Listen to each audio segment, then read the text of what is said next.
Having autism is like being responsible for a toddler with a gun.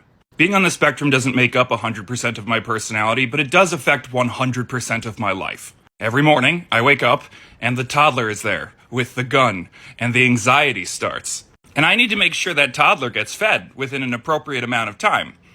Or who knows what's going to happen. Every time I go into public, I'm nervous because I don't know what's going to happen, and I need to make sure that this toddler, who doesn't really like loud noises or sudden sounds, doesn't use his gun. I have to constantly bribe it with candy and safe foods. I have to make sure that it's well slept and that it doesn't get too irritable because, again, it's armed for some reason. I just realized that I've invented the most American way to view this disability. I have to constantly be cognizant of what I'm doing. I can't just go out with no plan. I gotta take care of this toddler. And that toddler has a gun.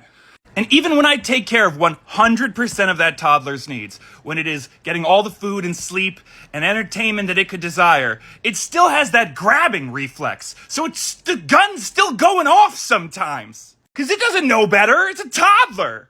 Do people get mad at the toddler for the damage it's caused? Do people even understand that the toddler is there? No, they blame me, the one that's ostensibly in charge. But if I were really in charge, I would take the gun.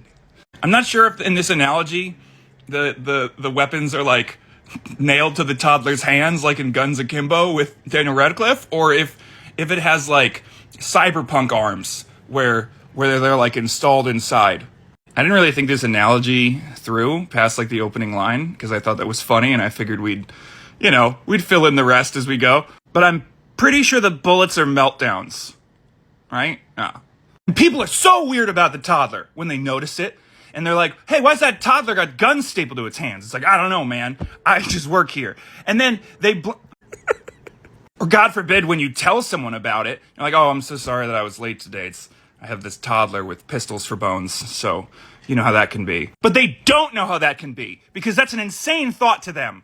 They're like, that child shouldn't have pistols for bones, and you're like, yeah, I know, but like, actually, if you look back, like, historically, that was a real advantage in the hunter-gatherer days. It's really only a disability when you force the armed toddler into capitalism. They don't understand that, because the only reference that they have for anything like this is when they saw Rain Man, and Dustin Hoffman's toddler was like John Wick. And the most infuriating part about this is the people who do not have to be responsible for a toddler, who are like, you actually need a doctor to tell you that toddler is even there. Really, I need a toddlerless doctor to come follow me around and point out all the bullet holes in my walls. Oh my God, I almost forgot the most important part of being on the spectrum. Trains. That fits within this analogy too. Toddlers like trains.